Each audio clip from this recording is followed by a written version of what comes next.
بسم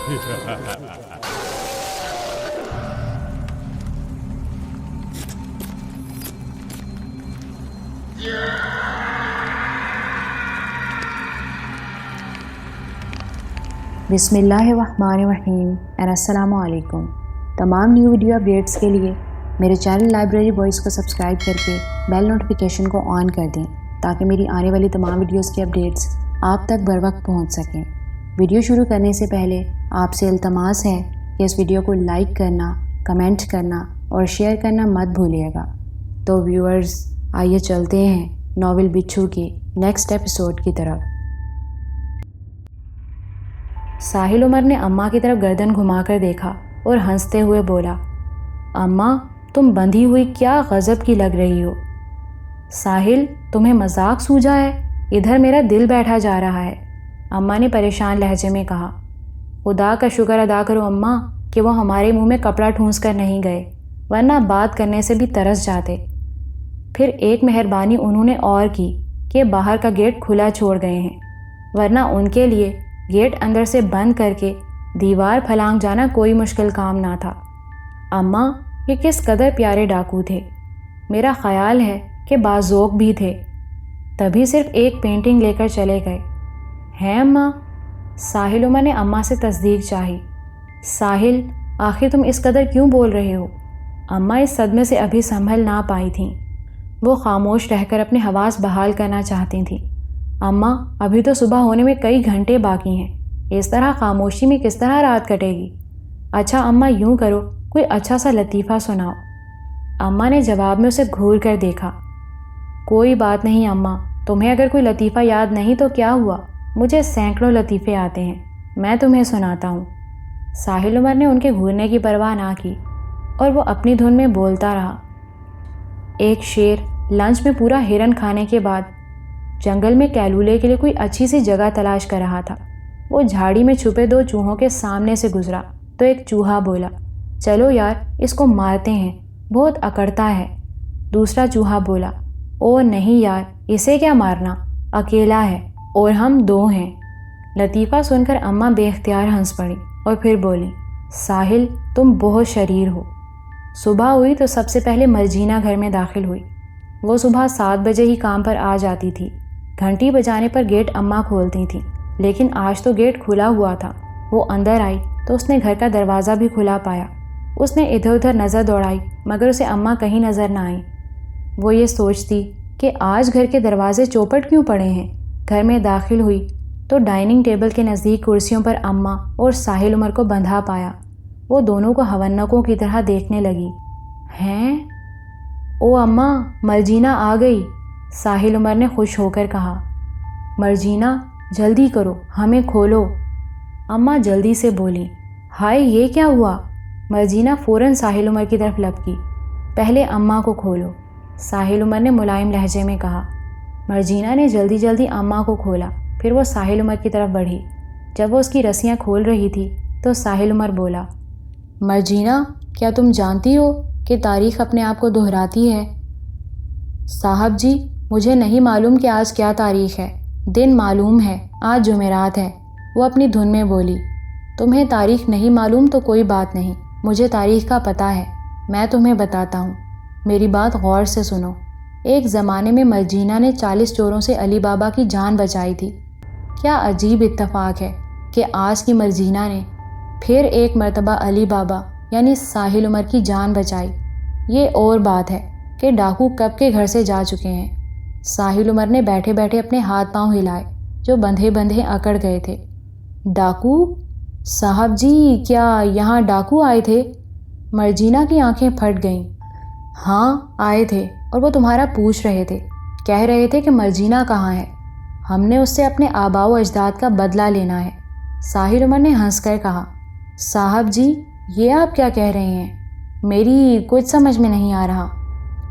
مرجینہ تم جھاڑو پکڑو اور شروع ہو جاؤ، تم ساحل کی باتوں میں کہاں آئی ہو؟ اماں جی ادھر چلے نا، مرجینہ انہیں کمرے کی طرف اشارہ کرتے ہوئے بولی۔ مجھے بتائیں نا کہ آپ لوگوں کو کس نے باندھا ہے؟ ہاں چلو میں تمہیں بتاتی ہوں۔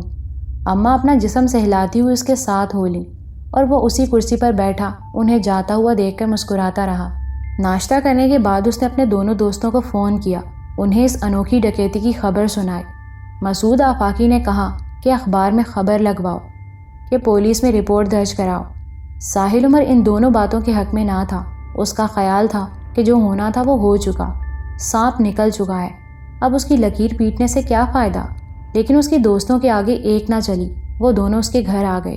ناصر مرزا کے پولیس میں تعلقات تھے، اس نے کوشش کر کے تھانے میں رپورٹ درج کرا دی۔ تھانے دار کو رپورٹ درج کرنا ہی پڑی، کیونکہ اس تصویر کی قیمت 1,00,000 روپے جو بتائی گئی۔ مسعود آفاقی نے اپنے ایک صحافی دوست کو فون کر دیا اور یوں یہ خبر اخبارات کی زینت بن گئی۔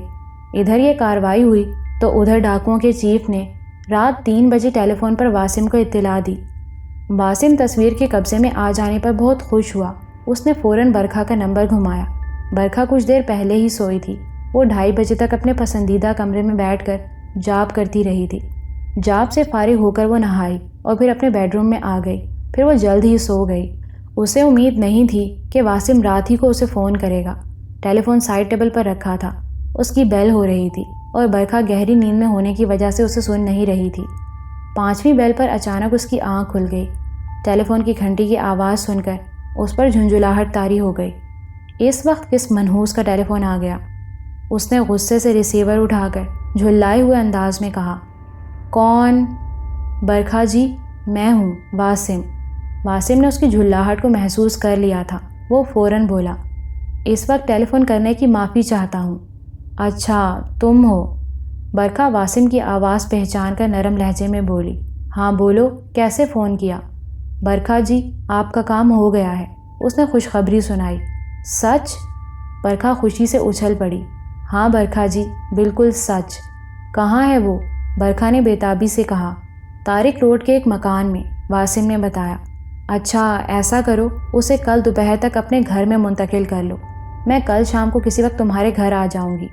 برکھا جی، پھر تو ہمارے نصیب جاگ جائیں گے، وہ سرشار ہو کر بولا۔ ہاں بالکل، میں تمہارا نصیب جگانے آ رہی ہوں۔ کیا نام ہے تمہارے نصیب کا؟ میں بھول گئی، برکھا نے ہنس کر کہا۔ ستارہ، واسم نے بتایا۔ بس سمجھو کہ ستارہ تمہاری ہو گئی، اس کی ساری اکڑ نکل جائے گی، وہ اب تمہارے قدموں میں لوٹے گی، برکھا نے بڑے یقین سے کہا۔ میں پھر شام کو آپ کا منتظر رہوں گا۔ واسم سے خوشی چھپائے نہ چھپ رہی تھی۔ ستارہ ایک اسکول ٹیچر تھی، وہ واسم کے گھر کے نزدیک ہی رہتی تھی۔ واسم اسے روز اسکول آتے جاتے دیکھتا تھا، وہ اس پر مر مٹا تھا، لیکن ستارہ اس پر مر مٹنے کے لیے ہرگز تیار نہ تھی، البتہ وہ اسے مٹانے کی ضرور خواہش مند تھی۔ واسم نے کئی مرتبہ برکھا سے اس کا ذکر کیا تھا، لیکن برکھا ٹال گئی تھی۔ لیکن اب کیونکہ واسم نے ایک بہت بڑا کام چٹکیوں میں کر دیا تھا، تو اس کا بھی فرض تھا کہ وہ بھی اس کے لیے کچھ کرے۔ واسم صبح اٹھا تو بہت خوش تھا۔ رات سے ستارہ اس کی آنکھوں میں گھوم رہی تھی۔ اب وہ وقت زیادہ دور نہیں تھا جب وہ بے اختیار اس کے قدموں میں آ کر گرے گی۔ برکھا کا جادو سر چڑھ کر بولتا تھا، یہ وہ اچھی طرح جانتا تھا۔ وہ گاڑی میں صبح 10 بجے کے قریب ڈاکوؤں کے چیف رفیق کے گھر پہنچ گیا۔ جب وہ رفیق کے گھر کے سامنے پہنچا تو اس کے گھر کا نقشہ ہی کچھ اور پایا۔ اس کے گھر کے آگے بے شمار لوگ جمع تھے، ساتھ ہی پولیس کی ایک موبائل بھی موجود تھی اور ایک ایمبولینس ابھی دروازے پر آ کر رکی تھی۔ واسم نے اپنی گاڑی فوراً بیک کی، پھر وہ اپنی گاڑی رفیق کے گھر سے ذرا فاصلے پر کھڑی کر کے واپس آیا۔ گھر میں پولیس موجود تھی۔ وہ گھر کے اندر جانا نہیں چاہتا تھا، لیکن یہ ضرور جاننا چاہتا تھا کہ آخر ہوا کیا ہے۔ ابھی وہ وہاں کھڑے کسی آدمی سے معلومات حاصل کرنے کے بارے میں سوچ ہی رہا تھا کہ اچانک اس کی نظر M1 پر پڑی۔ وہ گھر کے دروازے سے ابھی باہر آیا تھا۔ واسم نے اس کے نزدیک پہنچ کر بڑی آہستگی سے اس کے کندھے پر ہاتھ رکھا۔ M1 نے مڑ کر دیکھا اور پھر واسم کو اپنے سامنے پا کر وہ خاموشی سے اس کے ساتھ چل پڑا۔ واسم اسے اپنی گاڑی کی طرف لے آیا، پھر اس نے گاڑی میں بیٹھ کر پوچھا، کیا ہوا؟ سر جی، کچھ سمجھ میں نہیں آیا کہ کیا ہوا۔ M1 پریشان تھا۔ رفیق تو خیریت سے ہے؟ رفیق مر گیا سر جی۔ M1 کی آواز گلوگیر ہو گئی۔ کس نے مارا ہے اسے؟ واسم ایک دم سانپ کی طرح پھنکارا۔ سر جی معلوم نہیں، اس کی لاش کی حالت بہت خراب تھی، ایسا معلوم ہوتا تھا جیسے کسی خونخوار جانور نے اسے بھنبوڑا ہو۔ اس نے ایک عجب انکشاف کیا۔ یہ کیا کہہ رہے ہو تم؟ اور وہ تصویر کہاں ہے؟ سر جی وہ چیتے والی تصویر ہم رفیق کے گھر میں رکھ کر اپنے گھروں کو چلے گئے۔ رفیق نے مجھے صبح ہی بلایا تھا تاکہ آپ کا فون آنے کی صورت میں تصویر جہاں پہنچانی ہو پہنچائی جا سکے۔ میں 8 بجے کے قریب یہاں پہنچا تو ایک کوہرام مچا ہوا تھا۔ رات وہ تصویر ہم نے رفیق کے ڈرائنگ روم میں لا کر رکھی تھی۔ ہمارے جانے کے بعد وہ ڈرائنگ روم میں ہی سو گیا۔ صبح 4 بجے کے قریب رفیق کی بیوی کو رفیق کی چینخ سنائی دی۔ وہ بھاگ کر ڈرائنگ روم میں پہنچی تو اس نے دیکھا کہ ایک چیتا رفیق کو بری طرح بھنبوڑ رہا ہے۔ وہ اس منظر کو دیکھ کر اپنے حواس گم کر بیٹھی۔ گھر کے ایک کمرے میں رفیق کا بھائی ساجد بھی سویا ہوا تھا۔ وہ رفیق کی چینخ اور بعد میں اپنی بھابھی کی گھٹی گھٹی سی آواز سن کر ڈرائنگ روم میں آیا تو اس نے اپنی بھابھی کو بے ہوش اور اپنے بھائی کی لاش کو ادھڑا ہوا پایا۔ اس وقت کمرے میں کوئی اور نہ تھا۔ رفیق کی بیوی کو جب ہوش آیا تو اس نے چیتے والی بات بتائی، لیکن اس بات پر کسی کو یقین نہ آیا۔ اتنے میں کسی نے پولیس کو اطلاع دے دی۔ پولیس نے پہنچتے ہی رفیق کی لاش کو اسپتال پہنچانے کا انتظام کیا اور وہ تصویر اپنی تحویل میں لے لی۔ ایمبولینس آ چکی ہے، اس کی لاش پوسٹ مارٹم کے لیے لے جائی جانے والی ہے۔ M1 نے پورا واقعہ تفصیل سے بتا دیا۔ یہ تو بہت برا ہوا۔ واسم کا چہرہ اتر گیا۔ میں تو وہ تصویر لینے یہاں آیا تھا۔ اس تصویر پر تو پولیس نے قبضہ کر لیا ہے، اس کی دھڑا دھڑ تصویریں بن رہی ہیں۔ میرا خیال ہے کہ شام کے اخباروں میں یہ خبر چھپ جائے گی۔ اب ہمیں کچھ انتظار کرنا ہوگا۔ اس وقت تک انتظار کرنا ہوگا جب تک یہ تصویر واپس آرٹسٹ کے گھر نہ پہنچ جائے۔ سر جی، تصویر وہاں پہنچ جانے دیجیے، وہاں سے دوبارہ نکالنا میری ذمہ داری، آپ فکر مند نہ ہوں۔ M1 نے واسم کا حوصلہ بڑھایا۔ یہ بات واسم کی سمجھ میں آ گئی۔ وہ گہرا اور ٹھنڈا سانس لے کر بولا، تم ٹھیک کہتے ہو، واقعی چند دن انتظار کرنا ہوگا۔ چند دن تو بہت بڑی بات تھی۔ برکھا کے لیے چند گھنٹوں کا انتظار سہانے روح تھا۔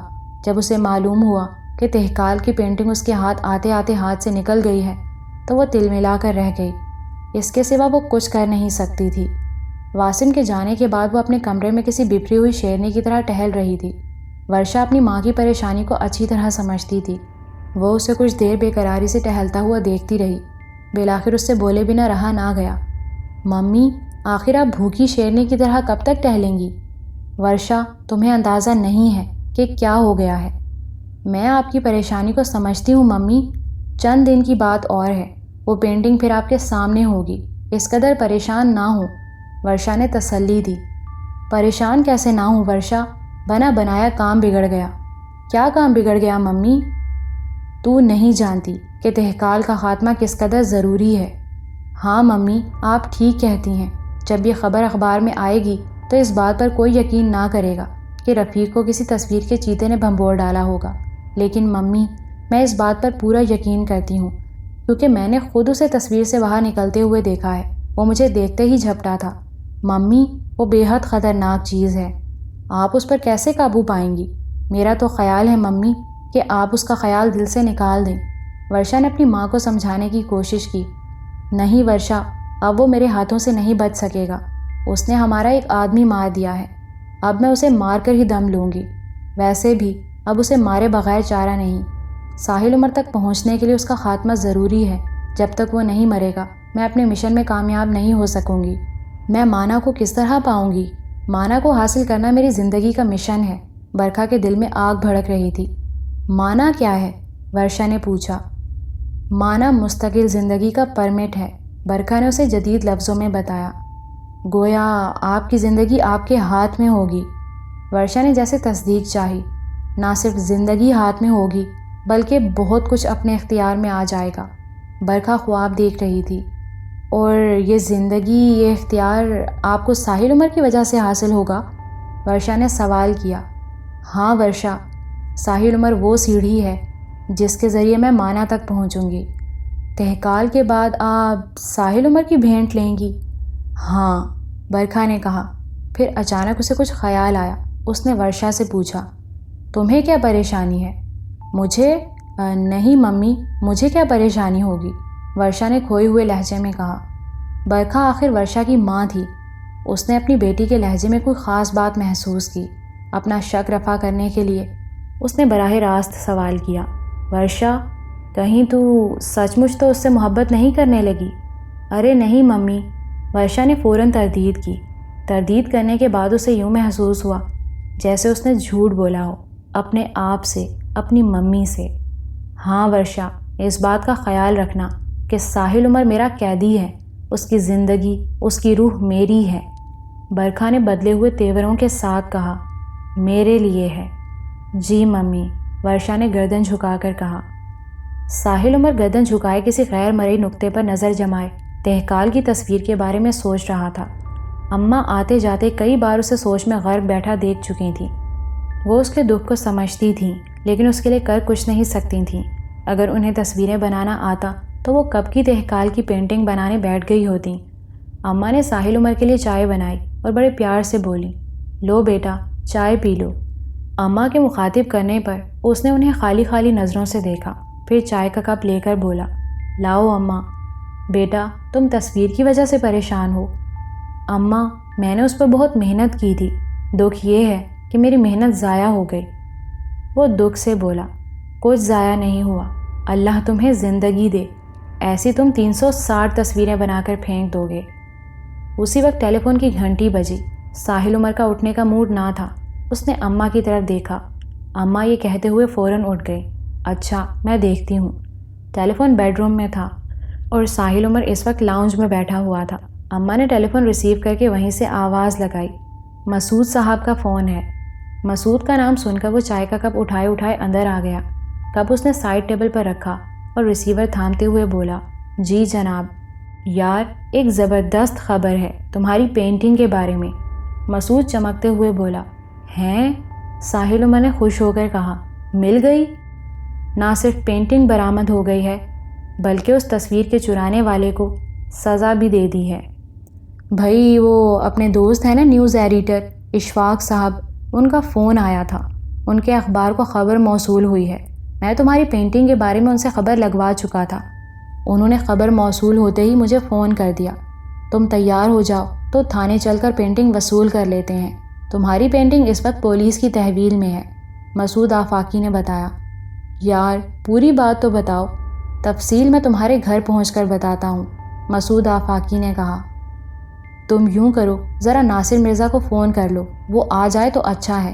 ویسے میں نے اخبار سے تھانے فون کروا دیا ہے، تھانے دار نے کہا ہے کہ آ کر تصویر لے جائیں۔ اتنی بڑی تصویر کا رکھنا ایک مشکل کام ہے، عدالت میں آ کر اس تصویر کو پیش کرنے کی ضرورت پڑی تو کر دیں گے۔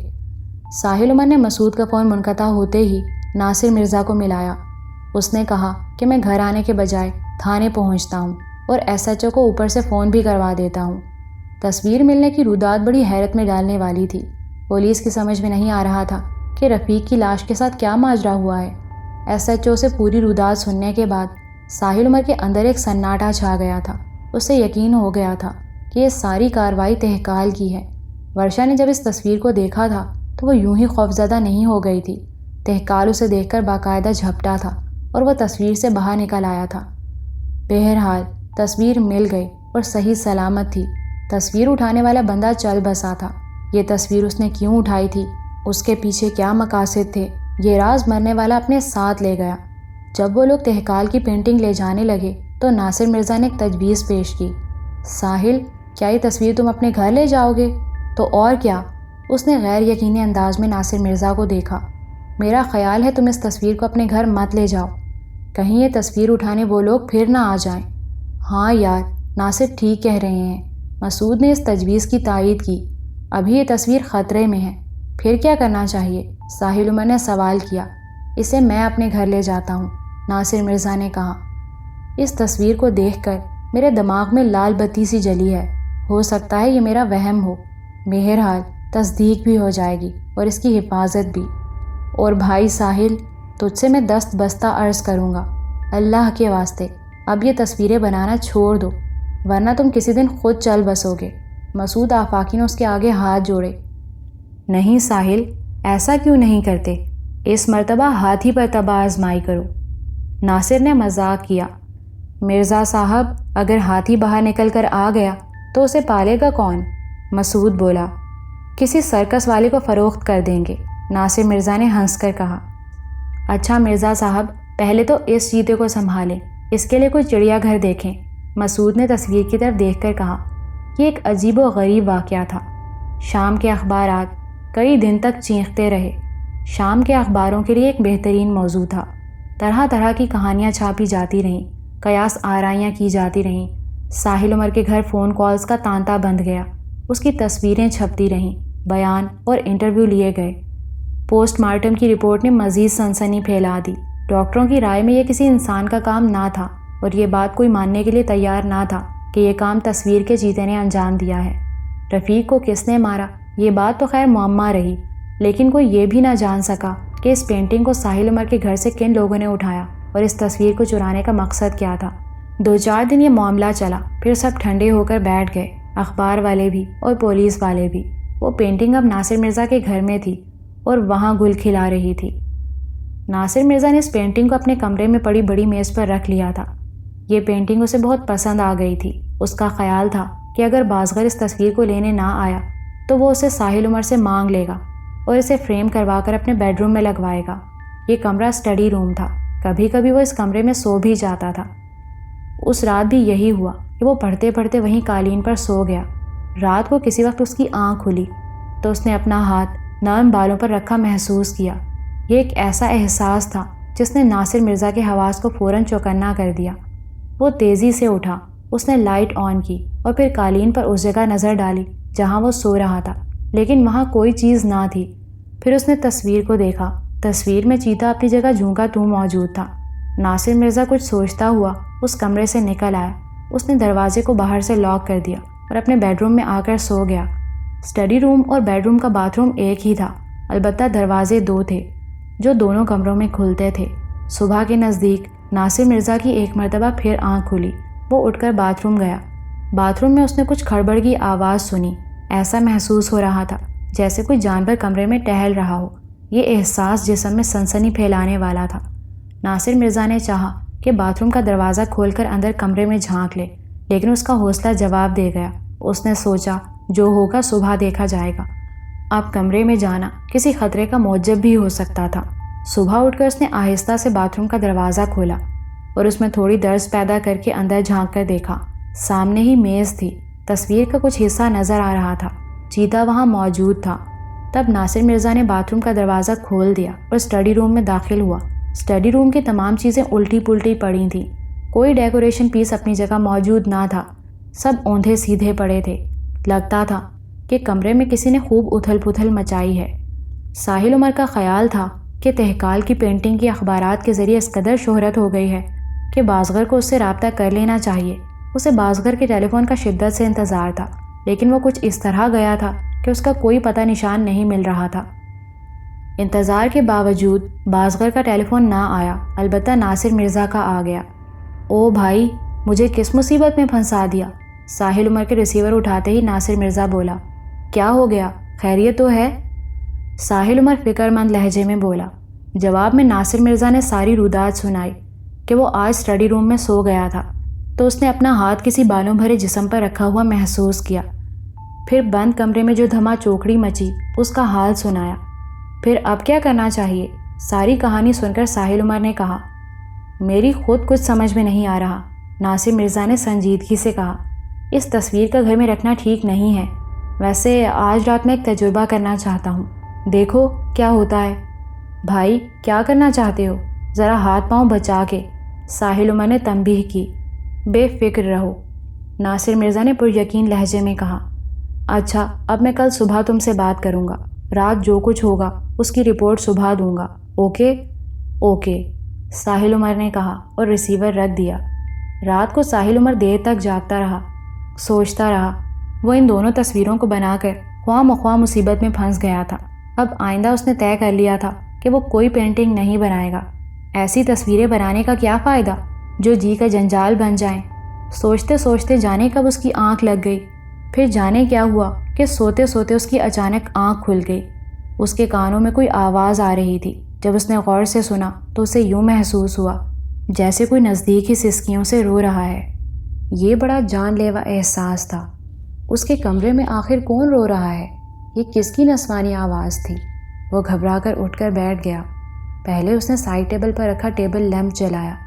ٹیبل لیمپ کی روشنی محدود تھی، اس میں کچھ نظر نہ آیا۔ تب اس نے کمرے میں لگی ٹیوب لائٹ روشن کر دی۔ اس نے کمرے میں چاروں طرف دیکھا، کچھ نظر نہ آیا۔ وہاں کچھ ہوتا تو نظر آتا۔ سسکیوں سے رونے کی آواز بھی اب معدوم ہو چکی تھی۔ اب اسے شبہ ہوا کہ اس نے واقعی کسی کے رونے کی آواز سنی تھی۔ اگر آواز سنی تھی تو کیا یہ خواب تھا؟ تب اسے خیال آیا کہ رونے کی آواز تو اس نے آنکھ کھلنے کے بعد سنی تھی۔ وہ پوری طرح حواسوں میں تھا۔ اگر یہ حقیقت تھی تو وہ رونے والی کہاں ہوا ہو گئی؟ کدھر غائب ہو گئی؟ اچانک اس کی نظر رشا ملوک کی تصویر پر پڑی۔ وہ اس تصویر کے نزدیک چلا گیا اور اسے بغور دیکھنے لگا۔ تب اس پر یہ حیرت انگیز انکشاف ہوا کہ رشا ملوک کی آنکھوں سے 2 آنسو نکل کر اس کے رخساروں پر پھیل گئے تھے۔ تصویر پر نمی موجود تھی۔ صبح اس کا ارادہ تھا کہ دیر تک سوئے گا، کیونکہ وہ رات کو خاصا ڈسٹرب رہا تھا۔ اس کی نیند پوری نہ ہوئی تھی۔ اس وقت وہ گہری نیند میں تھا کہ دروازے پر دستک ہوئی۔ دروازہ اندر سے بند نہ تھا، اس لیے جواب نہ ملنے پر اماں کمرے میں آ گئیں۔ ساحل عمر کو بے خبر سوتا دیکھ کر پہلے انہوں نے سوچا کہ ناصر مرزا کو بتا دیں کہ وہ کچھ دیر کے بعد رنگ کرے۔ پھر یہ سوچ کر کہ ناصر مرزا کو جانے کیا کام ہے، اس نے کہا کہ اگر سو بھی رہے ہوں تو اٹھا دیں۔ وہ مجبور ہو گئیں۔ انہوں نے دھیرے سے اس کی آنکھوں پر ہاتھ رکھ دیا۔ چند لمحوں بعد ساحل عمر اپنی آنکھوں پر اماں کے ہاتھ کا دباؤ محسوس کر کے جاگ گیا۔ اس نے ان کا ہاتھ پکڑ کر اپنی آنکھوں سے ہٹایا اور اپنی سرخ آنکھوں سے دیکھا۔ خیریت اماں؟ اس نے پوچھا۔ ناصر مرزا کا فون ہے، کوئی ضروری بات کرنا چاہتے ہیں، ورنہ میں تمہیں ہرگز نہ اٹھاتی۔ ناصر مرزا کا نام سن کر اس نے لیٹے لیٹے ہاتھ بڑھا کر ریسیور اٹھا لیا اور بولا، ناصر 1 منٹ۔ اس کے بعد وہ اماں سے مخاطب ہوا، اماں آپ ادھر سے ریسیور رکھ دیں۔ اچھا بیٹا، اماں یہ کہتی ہوئی باہر نکل گئیں۔ جی جناب۔ ادھر سے ریسیور رکھے جانے کی آواز سن کر ساحل عمر مخاطب ہوا، کیا خبر ہے؟ وہ چلا گیا، ناصر مرزا نے خبر سنائی۔ کون چلا گیا؟ تہکال کی بات کر رہا ہوں، ناصر مرزا نے صاف بات کی۔ میں ابھی تک بات سمجھا نہیں۔ اس کی سمجھ میں پھر بھی کچھ نہ آیا۔ حیرت ہے، اتنی صاف بات تمہاری سمجھ میں نہیں آتی، ناصر مرزا نے کہا۔ ٹھہرو، میں تمہیں سمجھاتا ہوں۔ میں نے کل تم سے کہا تھا نا کہ آج رات میں ایک تجربہ کروں گا۔ ہاں کہا تو تھا۔ تم نے کیا کیا تھا؟ بھائی رات کے 11 بجے کے بعد میں نے وہ پینٹنگ باہر لے جا کر لان میں ایک درخت کے نیچے رکھ دی۔ آدھے گھنٹے تک میں نے اس تصویر کے سامنے بیٹھ کر کچھ عمل کیا اور پھر 12:05 پر میں نے وہ پینٹنگ درخت کے نیچے ہی چھوڑی اور میں گھر کے اندر چلا آیا۔ اندر آ کر میں نے گھر کا ہر دروازہ اور کھڑکی بند کروا دی۔ صبح ہی صبح جب میں اس درخت کے نیچے پہنچا تو وہاں میدان صاف ہو چکا تھا، جبکہ باہر کا مین گیٹ جوں کا توں بند تھا۔ یار یہ سب کیا ہو رہا ہے؟ ساحل عمر نے کسی قدر پریشانی سے کہا۔ اللہ ہی بہتر جانتا ہے، ناصر مرزا خود الجھا ہوا تھا۔ تم نے کیا عمل کیا تھا؟ ساحل عمر نے پوچھا۔ میں نے کچھ پڑھا تھا۔ میرے پڑھنے کا مقصد یہ تھا کہ اگر اس تصویر میں کوئی اسرار ہے تو ظاہر ہو جائے۔ اس تصویر کو دیکھ کر میرے دماغ میں جو لال بتی روشن ہوئی تھی اس کے پیش نظر میں نے یہ عمل کیا تھا۔ بہرحال تصویر کا اسرار تو ظاہر ہو گیا، وہ جو بھی تھا فریم کی قید سے آزاد ہو گیا، ناصر مرزا نے بتایا۔ چلو یار جان چھٹی، لیکن اس خالی کینوس کو ضائع مت کرنا، اس پر اگر ضرورت پڑی تو دوبارہ تصویر بن جائے گی، ساحل عمر نے کہا۔ اس مرتبہ ایسا کرو کہ اپنی قد آدم تصویر بنا لو، کیا عجب ہو کہ تم 1 سے 2 ہو جاؤ، ناصر مرزا نے مذاق کیا۔ یار آئیڈیا تو اچھا ہے، ساحل عمر نے اس بات کو سنجیدگی سے لیا۔ چلو ٹھیک ہے، اسی کینوس پر اپنی پینٹنگ تیار کرتا ہوں۔ بھائی صاحب ایسا غضب نہ کر بیٹھنا، اگر اس پینٹنگ کو کسی نے اغوا کر لیا تو میں اور مسعود مشکل میں پھنس جائیں گے، ناصر مرزا نے ہنس کر کہا۔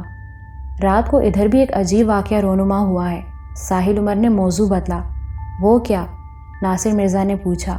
ساحل عمر نے رات کو آنکھ کھلتے کسی کی سسکیوں سے رونے اور رشا ملوک کی تصویر گیلی ہونے کی رودات سنائی۔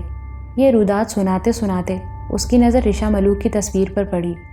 1 منٹ ہولڈ کرنا، یہ کہہ کر اس نے ریسیور بیڈ پر چھوڑا اور رشا ملوک کی تصویر کو غور سے دیکھنے لگا۔ جو آنسو اس کی آنکھوں سے ٹپک کر ایک لکیر کی صورت میں بہے تھے وہ اب برف کی طرح منجمد نظر آ رہے تھے۔ تب اس نے ریسیور اٹھا کر ناصر مرزا کو اطلاع دی، بھائی صاحب وہ آنسو کسی برف کی مانند جمے ہوئے نظر آ رہے ہیں۔ ارے نہیں، ناصر مرزا کو یقین نہ آیا۔ آ کر دیکھ لیجئے، ساحل عمر نے سنجیدگی سے کہا۔ ہاں مجھے آنا پڑے گا، میں شام تک آؤں گا۔ میں اب تمہاری طرف سے فکر مند ہو گیا ہوں، میں دیکھتا ہوں یہ معاملہ کیا ہے۔ اس چیتے کا تصویر سے اس طرح غائب ہو جانا، تمہارے گھر میں پیش آنے والے انوکھے واقعات، یہ کوئی آسیبی چکر نہیں ہے، نہ ان واقعات میں جنات کا ہاتھ نظر آتا ہے۔ میری رائے میں کوئی پراسرار قوت تمہارے پیچھے لگ گئی ہے۔ ناصر مرزا نے رائے پیش کی۔ بھائی ناصر، میرے خیال میں ان واقعات کے پیچھے امریکہ کا ہاتھ نظر آتا ہے، ساحل عمر نے بڑی سادگی سے کہا۔ ساحل عمر کی بات سن کر ناصر مرزا کو بے اختیار ہنسی آ گئی۔ وہ ہنستے ہوئے بولا، ہاں یہ بھی ہو سکتا ہے۔ ویسے ایک بات ہے، میں ان پراسرار واقعات سے بالکل متاثر نہیں ہوں۔ شاید اس کی وجہ یہ ہے کہ میں بچپن ہی سے اس طرح کے واقعات سے دوچار رہا ہوں۔ ساحل عمر نے سنجیدگی سے کہا، بات ڈرنے یا پریشان ہونے کی نہیں ہے، اصل بات یہ ہے کہ کہیں تمہیں ان پراسرار واقعات سے کوئی نقصان نہ پہنچ جائے۔ میں اس مسئلے پر ذرا چھان پھٹک کر لینا چاہتا ہوں۔ آج شام کو میں آؤں گا تو میرے ساتھ ایک شخص اور ہوگا، ناصر مرزا نے بتایا۔ مسعود ہوگا؟ ساحل عمر نے اندازہ لگایا۔ او یار، مسعود شخص نہیں ہے، وہ دوست ہے ہمارا۔ اگر اس نے سن لیا کہ اسے کوئی شخص کہہ گیا ہے تو پھر تمہاری جان خطرے میں پڑ جائے گی، ناصر مرزا نے ہنس کر کہا۔ پھر کون ہوگا؟ کچھ بتائیں تو، ساحل عمر نے پوچھا۔ ایک ڈاکٹر ہوگا، وہ تمہاری نبض دیکھے گا۔ مجھے بیمار سمجھ رہے ہیں؟ ہو نہیں، ہو جاؤ گے، جنوں کے آثار پیدا ہو چلے ہیں۔ اچھا ٹھیک ہے، آپ شام کو آئیں، میں انتظار کروں گا۔ شام کو ناصر مرزا آیا تو اس کے ساتھ ایک اول جلول سا شخص تھا، دبلا پتلا، سیاہی مائل رنگت، سر پر 4 بال جنہیں بڑی احتیاط کے ساتھ جمایا گیا تھا، شیروانی پہنے، منہ میں پان، ہونٹوں پر مسکراہٹ، آنکھوں میں چمک۔ عمر 60 سال سے کسی طرح کم نہ ہوگی۔ ساحل عمر نے اس شخص کو اوپر سے نیچے تک دیکھا۔ اسے دیکھ کر اس نے ناصر مرزا کو گھورا، جیسے کہہ رہا ہو، یار یہ کیا تماشا اٹھا لائے۔ ناصر مرزا کے چہرے پر سنجیدگی چھائی ہوئی تھی۔ اس نے بڑے پروقار انداز میں ان کا تعارف کروایا۔ یہ ہیں عابد منجم۔ عابد منجم نے صوفے پر بیٹھتے ہوئے ساحل عمر پر نظر ڈالی اور پان چباتے ہوئے بولے، اچھا تو یہ ہیں ساحل میاں۔ ساحل میاں؟ ساحل عمر نے حیران ہو کر کہا، جناب میرا نام ساحل میاں نہیں ہے، ساحل عمر ہے، ساحل عمر۔ ہیں؟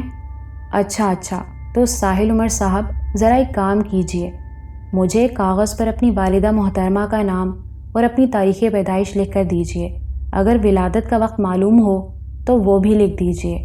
ساحل عمر نے ناصر مرزا کی طرف سوالیہ نگاہوں سے دیکھا، جیسے پوچھ رہا ہو کہ یہ کیا چکر ہے۔ ساحل، جیسا عابد منجم صاحب نے کہا ہے ویسا ہی کرو، اس پر فوراً عمل کرو، ناصر مرزا نے زور دے کر کہا۔ اچھا، یہ کہہ کر وہ اٹھا۔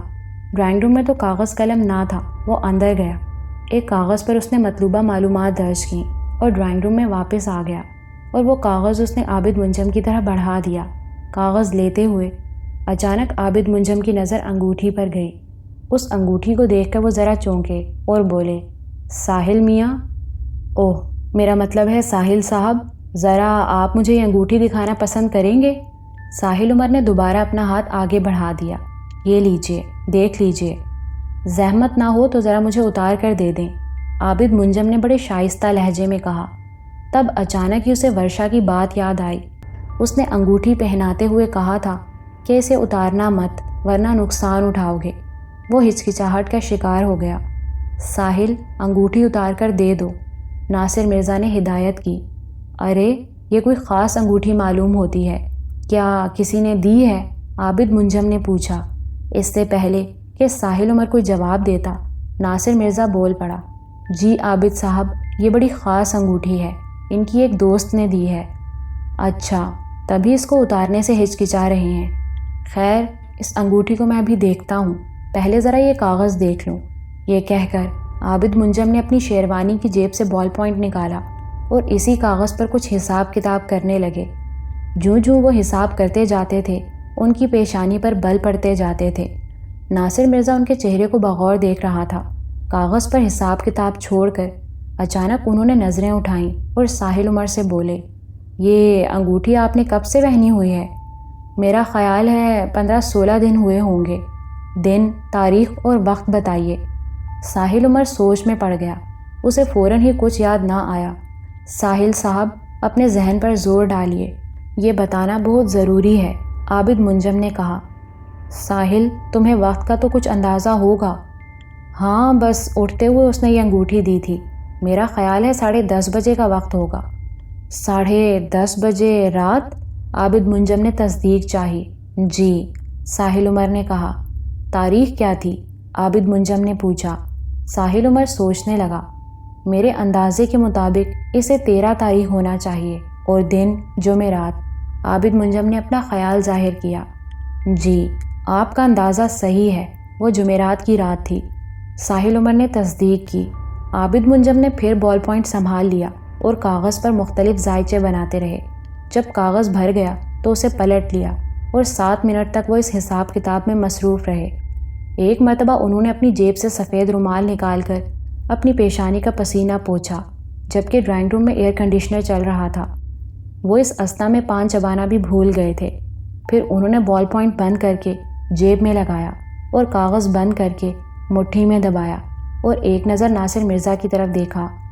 جی عابد صاحب، ناصر مرزا نے سوالیہ انداز میں پوچھا۔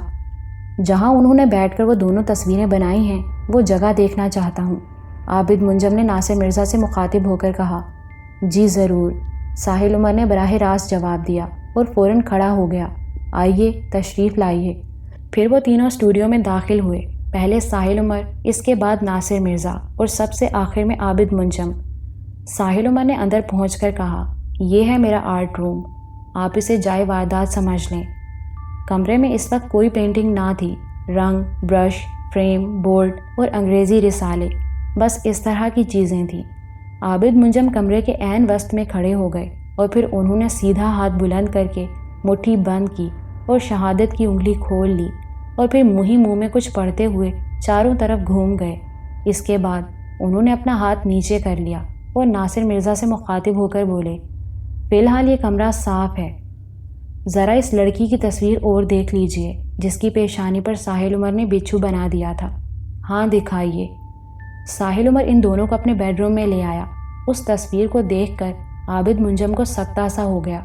پتہ نہیں وہ اس کے حسن سے متاثر ہوئے یا اس تصویر میں انہوں نے کوئی خاص بات دیکھ لی کہ پلک جھپکانا بھول گئے۔ پھر کچھ دیر کے بعد جیسے انہیں ہوش آیا تو ان کے منہ سے نکلا، ماشاء اللہ ناصر، میں نے جن آنسوؤں کا ذکر کیا تھا وہ دیکھو۔ ساحل عمر نے ناصر مرزا کو مخاطب کیا۔ ناصر مرزا نے اس تصویر کے قریب آ کر ان 2 سفید لکیروں کو دیکھا جو اس کی آنکھوں سے رخساروں تک بنی ہوئی تھیں۔ یہ ابھری ہوئی لکیریں تھیں۔ ناصر مرزا نے انہیں انگلی سے چھو کر دیکھا۔ ہاں واقعی یار، یہ تو برف کے آنسو ہیں، ناصر مرزا نے حیرت زدہ ہو کر کہا۔ پھر وہ عابد منجم سے مخاطب ہو کر بولا، جی عابد صاحب، دیکھیے آپ نے یہ تصویر ایسی ہے تو تصویر والی کس قدر حسین ہوگی۔ عابد منجم نے بے خیالی میں کہا، کیا مطلب؟ آپ کے خیال میں کیا اس تصویر والی کا کوئی وجود ہے؟ بالکل ہے، عابد منجم نے بڑے یقین سے کہا۔ آپ یہ بات اس بنیاد پر کہہ رہے ہیں کہ لڑکی ساحل عمر کو خواب میں نظر آئی ہے؟ نہیں، یہ بات میں اس تصویر کو دیکھ کر کہہ رہا ہوں۔ ذرا کھل کر بتائیے۔ وقت آنے پر کچھ بتاؤں گا، فی الحال اس سے زیادہ نہیں، عابد منجم نے ناصر مرزا سے مخاطب ہو کر کہا۔ کیا یہ ممکن ہے کہ آپ دونوں حضرات کچھ دیر کے لیے مجھے کمرے میں تنہا چھوڑ دیں؟ جی کیوں نہیں، ساحل عمر نے فوراً کہا اور ناصر مرزا کا ہاتھ پکڑ کر کمرے سے باہر نکل آیا۔ وہ دونوں باہر آئے تو عابد منجم نے کمرے کا دروازہ بند کر لیا۔ وہ دونوں لاؤنج میں بیٹھ گئے۔ ناصر، تم یہ کیا چیز اپنے ساتھ اٹھا لائے ہو؟ ساحل عمر نے تمسخر اڑایا۔ ششش، ناصر مرزا نے اپنے ہونٹوں پر انگلی رکھ کر اسے خاموش رہنے کا اشارہ کیا۔ انہیں میں اچھی طرح جانتا ہوں کہ کیا چیز ہیں، تم فی الحال خاموشی سے دیکھتے جاؤ، کسی مسئلے پر بحث کرنے کی ضرورت نہیں۔ جی بہت بہتر، ساحل عمر نے بڑی فرما برداری سے کہا۔ 10 منٹ کے بعد عابد منجم مسکراتے ہوئے باہر نکلے اور لاؤنج کے ایک صوفے پر بیٹھ کر کہا، ساحل صاحب ایک سادہ کاغذ دیجیے۔ ساحل عمر نے اپنے اسٹوڈیو سے سادہ کاغذ لا کر ان کے حوالے کر دیا۔ عابد منجم نے اس کاغذ پر کچھ لکھا اور اسے تہہ کر کے ساحل عمر کے حوالے کر دیا اور بولے، اسے بغیر دیکھے اپنی پینٹ کی جیب میں ڈال لیجیے۔ ساحل عمر نے اس کاغذ کو بغیر دیکھے اپنی جیب میں رکھ لیا، بولا کچھ نہیں، اب آپ یہ انگوٹھی اتار کر میرے حوالے کر دیجیے۔ مجھے اس انگوٹھی کو اتارنے سے منع کیا گیا ہے۔ بالآخر ساحل عمر نے صاف گوئی سے کام لیا۔ وہ کیوں؟ اگر میں نے یہ انگوٹھی اتاری تو مجھے نقصان پہنچے گا۔ ساحل عمر صاحب، آپ کو الٹی بات بتائی گئی ہے۔ اگر آپ نے اس انگوٹھی کو اتار کر نہ پھینکا تو آپ کو ناقابل تلافی نقصان پہنچے گا۔ عابد منجم نے بڑے یقین سے اس کی آنکھوں میں آنکھیں ڈال کر کہا، یہ انگوٹھی کسی جونک کی طرح ہے، آپ کا خون چوس رہی ہے۔ یہ کیا بات کر رہے ہیں؟ ساحل عمر نے بڑی بے نیازی سے کہا، جیسے انہوں نے کوئی فضول بات کہہ دی ہو۔ واقعی ناصر مرزا پر اس جملے کا بالکل مختلف اثر ہوا۔ وہ فوراً سنبھل کر بیٹھ گیا اور عابد منجم کو سوالیہ نگاہوں سے دیکھنے لگا۔ آپ کو میری بات پر یقین نہیں آ رہا؟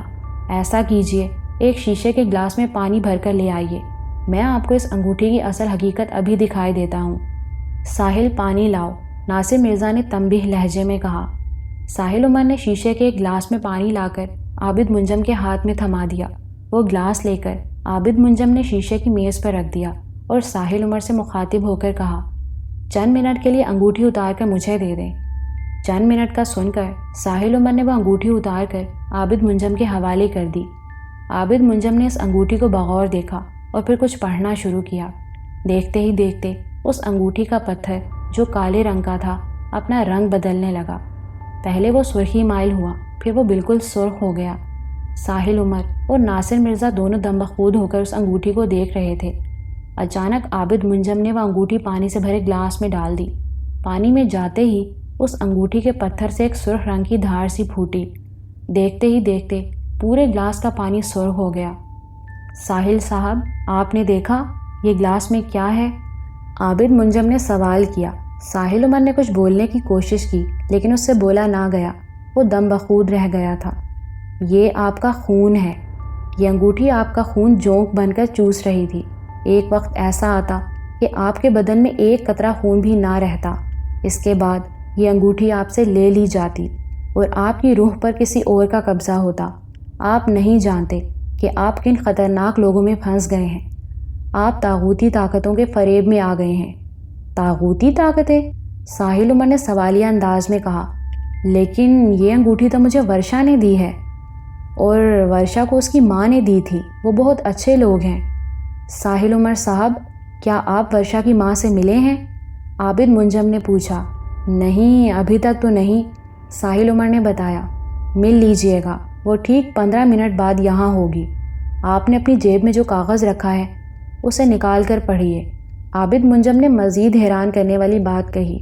ساحل عمر نے پینٹ کی جیب میں رکھا ہوا کاغذ نکالا اور اس کی تہہ کھول کر اس پر لکھی عبارت پر نظر ڈالی۔ زور سے پڑھیے تاکہ ناصر مرزا بھی سن لیں، عابد منجم نے کہا۔ ساحل عمر نے پرچہ پڑھنے کے بجائے ناصر مرزا کی طرف بڑھا دیا۔ اس پر لکھا تھا، ٹھیک 7 بجے برکھا یہاں آئے گی اور میری شکل دیکھتے ہی الٹے قدموں واپس لوٹ جائے گی۔ ساحل عمر نے گھڑی پر نظر ڈالی، ابھی 15 منٹ باقی تھے۔ عابد منجم نے اپنی جیب سے پان کی ڈبیا نکالی اور اس ڈبیا سے ایک پان بڑی نفاست سے نکالا اور منہ میں رکھ لیا اور آنکھیں بند کر کے پان کھانے میں مصروف ہو گئے۔ وہ کچھ دیر پان چباتے رہے، پھر پان چباتے چباتے اچانک آنکھیں کھولیں اور ساحل عمر سے مخاطب ہو کر پوچھا، آپ کے گھر میں کوئی گلاب کا پودا ہے؟ جی ہاں، باہر لان میں کئی گلاب کے پودے ہیں، ساحل نے جواب دیا۔ کیوں، خیریت؟ ناصر مرزا نے عابد منجم سے پوچھا۔ یہ ساحل عمر کا خون ہے، کسی اچھی جگہ ٹھکانے لگانا ہے، عابد منجم نے مسکراتے ہوئے کہا، اور فوراً ہی آنکھیں بند کر لیں اور پان کھانے میں مشغول ہو گئے۔ بظاہر یوں معلوم ہو رہا تھا جیسے آنکھیں بند کر کے محض پان کا مزہ لے رہے ہوں، لیکن ایسا نہیں تھا۔ وہ دل ہی دل میں باقاعدہ کچھ پڑھ رہے تھے، اور پھر آنکھیں انہوں نے اس وقت کھولیں جب گھر کے دروازے پر بیل ہوئی۔ وہ سنبھل کر بیٹھ گئے اور بولے، وہ آ گئی، جاؤ دروازہ کھولو۔ ساحل عمر کا دل اچانک تیزی سے دھڑکنے لگا۔ اسے جانے کیوں خوف سا محسوس ہوا۔ وہ جس شخص کو یوں ہی اول جلول سمجھ رہا تھا وہ تو بڑے پائے کا آدمی نکلا تھا۔ اس نے کس طرح اس انگوٹھی میں سے اس کا خون نکال دیا تھا؟ اگر وہ یہ انگوٹھی پہنے رہتا جسے وہ اپنا محافظ سمجھ رہا تھا تو اس پر جانے کیا قیامت گزر جاتی۔ پھر انہوں نے برکھا کی آمد کی اطلاع پہلے ہی تحریری طور پر اس کے حوالے کر دی تھی، اور اب برکھا آ پہنچی تھی ٹھیک 7 بجے۔ اب نہ جانے کیا ہونے والا تھا۔ جب اس نے گیٹ کھولا تو اسے توقع تھی کہ کوئی اجنبی عورت دروازے پر کھڑی ہوگی، لیکن اس وقت دروازے پر کوئی اجنبی عورت نہ تھی. اس کے سامنے ورشا کھڑی تھی، ہنستی مسکراتی، اپنی پوری حشر سامانیوں کے ساتھ. حیران رہ گئے نا مجھے دیکھ کر؟ ورشا نے ہنس کر کہا. ارے نہیں، آؤ اندر آؤ. ساحل عمر اسے اپنے ساتھ اندر لے چلا. میں نے سوچا آج بغیر اطلاع دیے تم سے ملوں، تمہیں حیران کروں. ویسے ایسا کر کے میں نے رسک لیا ہے. اس نے چاروں طرف دیکھتے ہوئے کہا. رسک کیوں؟ ساحل عمر نے پوچھا. ہو سکتا تھا کہ تم گھر پر نہ ملتے، پھر میرا کیا حال ہوتا؟ ورشا نے جواب دیا. ہاں یہ تو ہو سکتا تھا، لیکن سرپرائز کا بھی تو اپنا مزہ ہے. یہ الگ بات ہے کہ سرپرائز کبھی کبھی الٹا پڑ جاتا ہے. ساحل عمر نے ہنس کر کہا. کیا کر رہے تھے؟ میں نے آ کر کہیں ڈسٹرب تو نہیں کیا؟ ارے نہیں، میں تو تمہارا انتظار کر رہا تھا. جانے کیوں، میرا دل کہہ رہا تھا کہ آج تم ضرور آؤ گی. ساحل عمر نے اسے گہری نظر سے دیکھا. بس دیکھ لو، تم نے سوچا اور ہم چلے آئے، اس نے ایک ادا سے کہا. جب وہ باتیں کرتے ہوئے گھر کے اندر داخل ہوئے، وہ لاؤنج میں پہنچے جہاں ناصر مرزا اور عابد منجم ان کے منتظر تھے، تو ورشا ایک دم آگے بڑھتے بڑھتے رک گئی. ایک نظر اس نے ناصر مرزا کو دیکھا، پھر عابد منجم پر نظر ڈالی تو اس کے جسم میں ایک جھٹکا سا لگا. پھر اس کی نظریں اس گلاس پر جم گئیں جس میں برکھا کی دی ہوئی انگوٹھی پڑی تھی، اور گلاس خون رنگ ہو رہا تھا. اس خون رنگ گلاس کو دیکھ کر اس پر جیسے دیوانگی کا دورہ پڑ گیا. وہ تیزی سے گلاس کی طرف جھپٹی اور گلاس اٹھا کر غٹ غٹ کر کے سارا خون پی گئی. خون کے ساتھ انگوٹھی بھی اس کے منہ میں چلی گئی تھی. اس نے انگوٹھی جس کا پتھر غائب ہو چکا تھا منہ سے نکال کر اپنی انگلی میں پہن لی اور بڑی غضبناک نگاہوں سے عابد منجم کو دیکھا اور تیزی سے لاؤنج سے نکل گئی. ساحل عمر اس کے پیچھے لپکا. ورشا، اے ورشا، سنو تو سنو تو، وہ پکارتا رہا. ورشا نے پیچھے مڑ کر نہ دیکھا.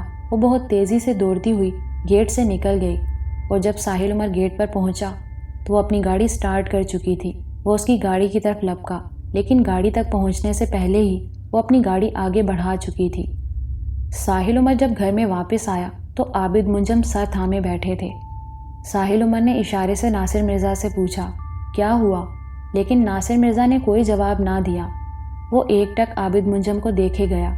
عابد صاحب، آپ نے فرمایا تھا کہ برکھا آئے گی، لیکن یہ تو برکھا نہ تھی، ورشا تھی، اس کی بیٹی. ساحل عمر نے صوفے پر بیٹھتے ہوئے کہا. تب عابد منجم نے سر سے ہاتھ ہٹائے اور اپنا سر اٹھا کر ساحل عمر کو دیکھا اور بولے. یہ ورشا نہیں تھی، برکھا تھی. میں نے جو کہا تھا وہ ٹھیک کہا تھا. لیکن ساحل عمر اس بات کو ماننے کے لیے تیار نہ تھا. ساحل عمر، تم اس بات کو نہیں سمجھ پاؤ گے، میں ناصر مرزا کو سمجھا دوں گا. عابد منجم اس کی بات کاٹ کر بولے. فی الحال میں ایک اور الجھن میں ہوں. مجھ سے ذرا سی چوک ہو گئی.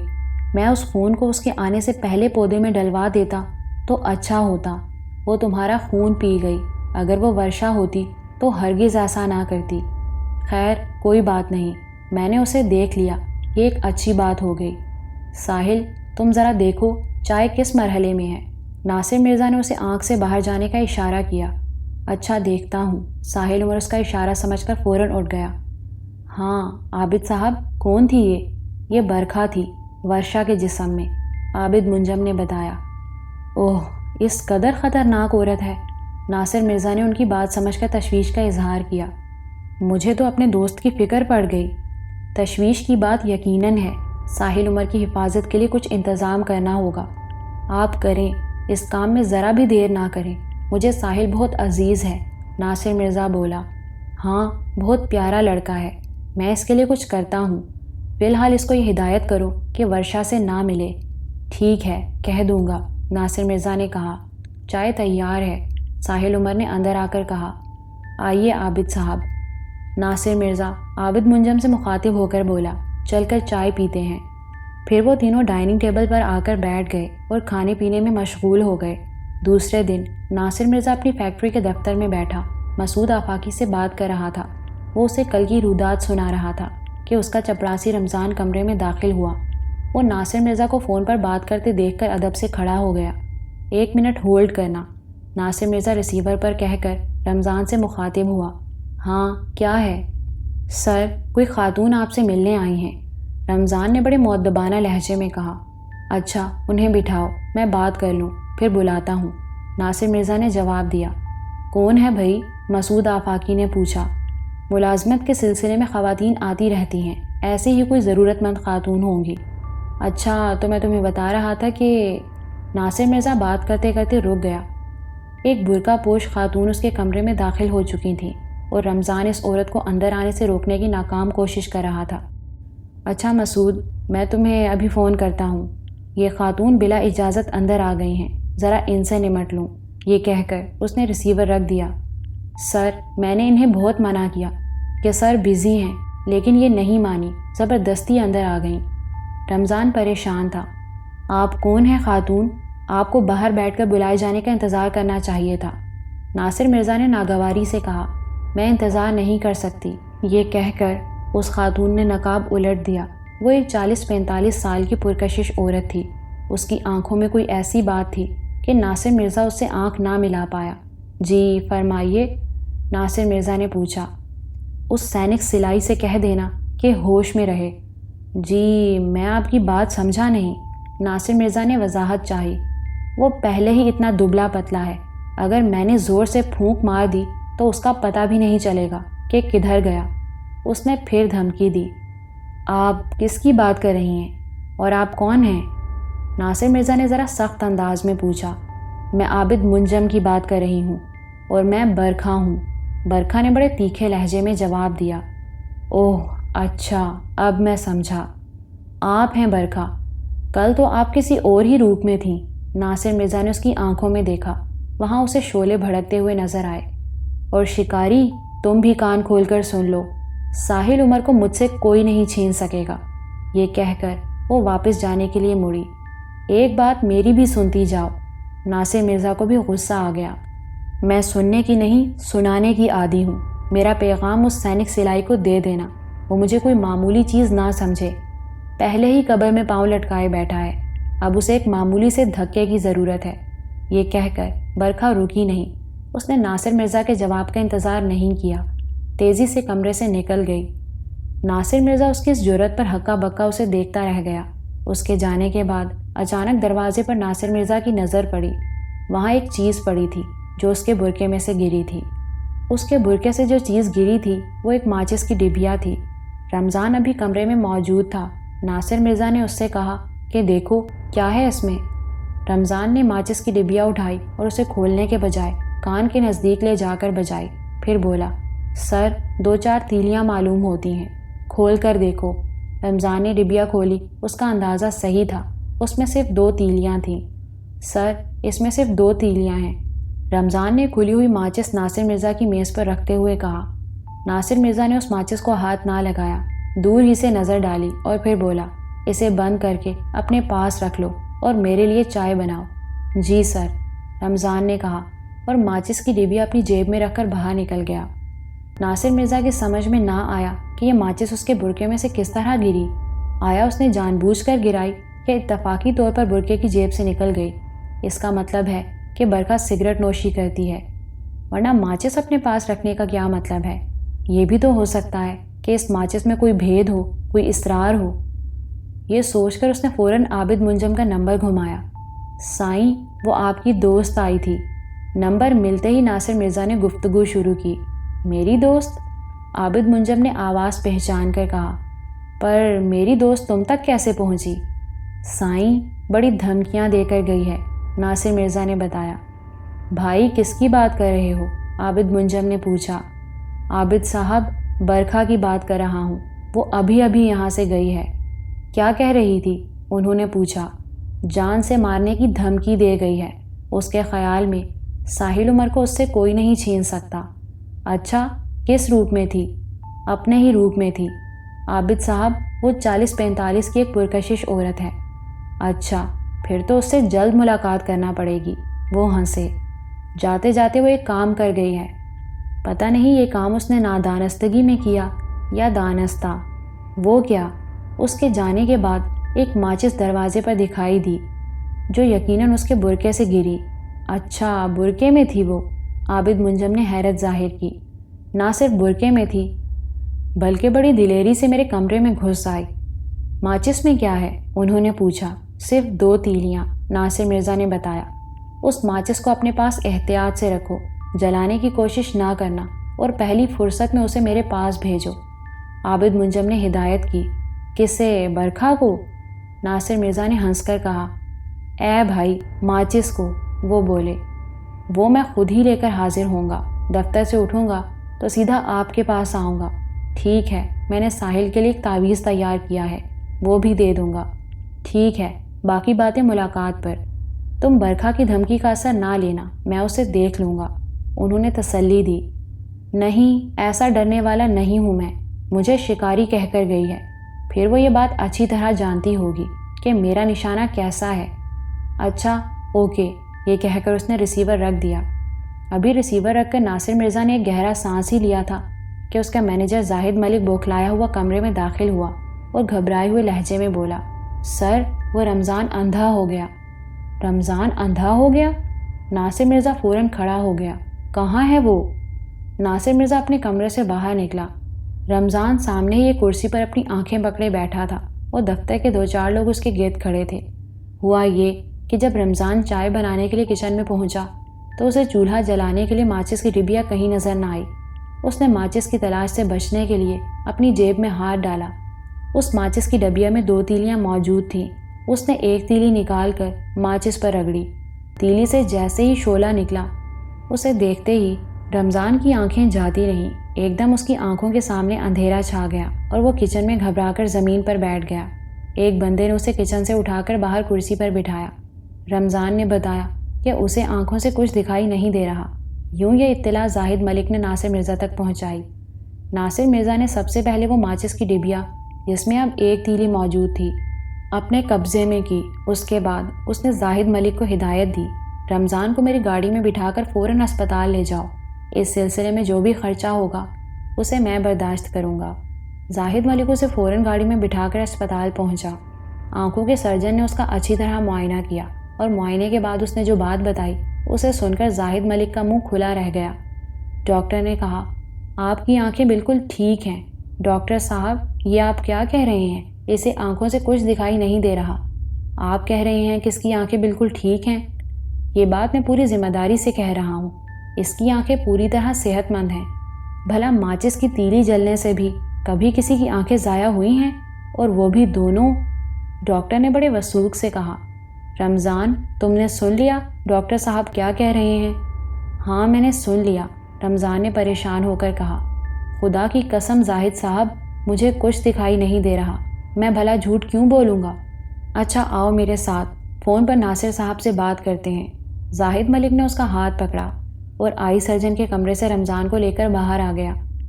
اسپتال کے استقبالیہ سے زاہد ملک نے ناصر مرزا سے بات کی، اسے ساری صورتحال بتائی اور پوچھا، سر، اب کیا حکم ہے؟ ناصر مرزا نے زاہد ملک کی بات بڑے تحمل سے سنی۔ ساری بات سننے کے بعد اس نے کہا، تم اسے دفتر واپس لے جاؤ، میں سوچتا ہوں کہ اب اس کے لیے کیا کرنا ہے۔ ناصر مرزا نے ٹیلی فون منقطع کر کے ایک مرتبہ پھر عابد منجم سے بات کی، انہیں رمضان کے اندھے ہونے کی داستان سنائی۔ پوری رودات سننے کے بعد عابد منجم بولے، میں نے منع کیا تھا نا ماچس جلانے کو۔ خیر، کوئی بات نہیں، تم ایسا کرو کہ اپنے چپڑاسی کو فوراً میرے پاس لے آؤ، میں دیکھتا ہوں کہ کیا معاملہ ہے۔ بھائی، یہ عورت تو توقع سے زیادہ خطرناک معلوم ہو رہی ہے۔ ٹھیک ہے، رمضان واپس دفتر آ جائے تو میں فوراً آپ کے پاس لے کر آتا ہوں۔ یہ کہہ کر اس نے فون منقطع کر دیا اور ریسیور پکڑے سوچنے لگا۔ ناصر مرزا نے جنات، بھوت پریت، آسیب کے بہت واقعات سنے اور پڑھے تھے، 1-2 دیکھے بھی تھے، لیکن اس طرح کی کسی عورت سے اس کا واسطہ نہیں پڑا تھا۔ جادو کے بارے میں اس نے سنا ضرور تھا، لیکن کوئی جادوگر دیکھا نہ تھا۔ اب واسطہ پڑا تو ایک عورت سے، ایک تو ساحرہ، اوپر سے حسین۔ حسین عورت تو ویسے ہی کسی سحر سے کم نہیں ہوتی، اس کا جادو سر چڑھ کر بولتا ہے۔ لیکن یہ برکھا تو چیز ہی دیگر تھی، وہ کالے علم میں بہت آگے تھی، وہ روح کی منتقلی کے فن سے بھی واقف تھی، وہ پکی شیطان تھی۔ کوئی 1 گھنٹے کے بعد وہ رمضان کو لے کر عابد منجم کے دفتر پہنچ گیا۔ عابد منجم نجوم پر ایک ماہنامہ نکالتے تھے۔ رمضان کا ہاتھ پکڑ کر انہوں نے اپنے نزدیک ایک کرسی پر بٹھا لیا اور اس کی آنکھوں کو غور سے دیکھا۔ اس کی آنکھیں بظاہر بالکل ٹھیک تھیں، نہ کوئی سرخی تھی، نہ کوئی زخم تھا اور نہ ہی آنکھوں میں کسی قسم کا درد تھا۔ ہاں رمضان، کیا ہوا تھا؟ انہوں نے پوچھا۔ سر جی، میں نے جیسے ہی تیلی جلائی اور اس کے شعلے پر نظر پڑی تو ایک دم سے آنکھوں میں اندھیرا چھا گیا، رمضان نے بتایا۔ اب تمہیں کچھ نظر نہیں آ رہا ہے؟ جی بالکل نہیں، میری آنکھوں میں اب بھی گہرا اندھیرا اترا ہوا ہے، جیسے کسی نے آنکھوں پر کالی پٹی باندھ دی ہو۔ تم نے صحیح کہا رمضان، تمہاری آنکھوں پر واقعی کالا پردہ ڈال دیا گیا ہے، عابد منجم نے کہا۔ پھر ناصر مرزا سے مخاطب ہو کر بولے، وہ ماچس کہاں ہے؟ یہ ہے۔ ناصر مرزا نے ماچس نکال کر اس کے سامنے میز پر رکھ دی۔ عابد منجم نے ماچس کی ڈبیا سے وہ تیلی نکال کر بڑے غور سے دیکھی اور بولے، خوب آتش بازی ہے۔ یہ تیلی تو عام سی ہے، میرا مطلب ہے بطور خاص بنائی ہوئی محسوس نہیں ہوتی۔ ہاں ٹھیک کہا تم نے، یہ تیلی کسی عام ماچس کی ہے، لیکن وہ عورت بڑی آتش باز ہے۔ کس طرح ماچس کی ڈبیا پھینک کر نکل گئی، یہ کہہ کر انہوں نے گھنٹی بجائی۔ ایک ادھیڑ عمر کا ملازم اندر آیا۔ عابد منجم اس سے مخاطب ہو کر بولے، شوکت، ایک گلاس میں پانی لاؤ۔ جی صاحب، یہ کہہ کر وہ کمرے سے باہر گیا اور ایک شفاف گلاس میں پانی لے آیا۔ عابد منجم نے وہ گلاس اپنے سامنے رکھا اور دھیرے دھیرے کچھ پڑھنا شروع کیا۔ ماچس کی تیلی ان کے ہاتھ میں تھی اور ان کی نظریں تیلی پر۔ 2-4 منٹ کچھ پڑھ کر انہوں نے تیلی پر پھونک ماری اور اس کی مسالہ لگی سائڈ پانی میں ڈال کر نکال لی۔ مسالہ گیلا ہو گیا۔ انہوں نے پھر پڑھنا شروع کیا۔ اس طرح انہوں نے 3 مرتبہ کچھ پڑھ کر تیلی پر پھونک ماری اور اسے پانی میں ڈبو کر نکال لیا۔ تیسری مرتبہ اس کا مسالہ چھوٹ کر میز پر گر گیا اور دیکھتے ہی دیکھتے پانی جیسا ہو گیا۔ تب انہوں نے گھنٹی بجا کر شوکت کو بلایا اور اس کے ہاتھ میں پانی سے بھرا گلاس دے کر کہا، رمضان کو باتھ روم میں لے جاؤ، اس پانی سے اس کی آنکھیں دھلواؤ۔ تم اس کے ہاتھ پر پانی ڈالتے جانا اور یہ دھوتا جائے گا۔ شوکت نے رمضان کی طرف اشارہ کر کے کہا، آؤ بھائی، یہ اس طرح نہیں جا سکتا، اس کا ہاتھ تھام کر لے جاؤ۔ عابد منجم نے ہدایت کی۔ رمضان نے اندھوں کی طرح ادھر ادھر ہاتھ چلائے۔ تب شوکت کو احساس ہوا کہ بندہ اندھا ہے۔ یہ احساس ہوتے ہی اس نے فوراً رمضان کا ہاتھ پکڑ لیا اور دھیرے دھیرے کمرے سے نکال لے گیا۔ 5 منٹ کے بعد جب رمضان کمرے میں واپس آیا تو اس کے چہرے سے خوشی پھوٹ رہی تھی۔ سر، میں دیکھ سکتا ہوں، میری آنکھوں سے اندھیرا چھٹ گیا۔ شکر ہے اللہ کا، ورنہ میں تو تمہاری طرف سے بڑا فکر مند ہو گیا تھا۔ ناصر مرزا نے اس کی طرف دیکھتے ہوئے کہا۔ اب تو تمہیں نظر آ رہا ہے نا؟ عابد منجم نے تصدیق چاہی۔ جی سر، مجھے بالکل صاف نظر آ رہا ہے۔ آپ نے کمال کر دیا سر۔ رمضان بڑی ممنونیت سے عابد منجم کو دیکھتا ہوا بولا، جاؤ عیش کرو، تم پر اللہ کا فضل ہو گیا، ورنہ اس شیطان نے تمہیں اندھا کرنے میں کوئی کسر نہ چھوڑی تھی۔ عابد منجم نے اس کی طرف دیکھتے ہوئے کہا، اصل فضل تو مجھ پر ہوا، کیونکہ اصل نشانہ تو میں تھا، یہ بیچارہ تو ایسے ہی لپیٹ میں آ گیا۔ ناصر مرزا نے وضاحت کی، ہاں تم صحیح کہتے ہو، اب ہم دونوں کو اپنی حفاظت کے لیے بھی کچھ کرنا پڑے گا۔ عابد منجم بولے، ساحل عمر کے لیے آپ نے کیا کیا؟ ناصر مرزا نے پوچھا۔ اس کے لیے میں نے تعویذ تیار کر لیا ہے، اسے یہ تعویذ مستقل گلے میں ڈال کر رکھنا ہوگا۔ عابد منجم نے کالے کپڑے میں سلا تعویذ جیب سے نکال کر ناصر مرزا کے حوالے کرتے ہوئے کہا۔ پھر ناصر مرزا نے رمضان کو دفتر بھیج دیا اور وہ دونوں بڑی دیر تک آئندہ کی منصوبہ بندی کرتے رہے۔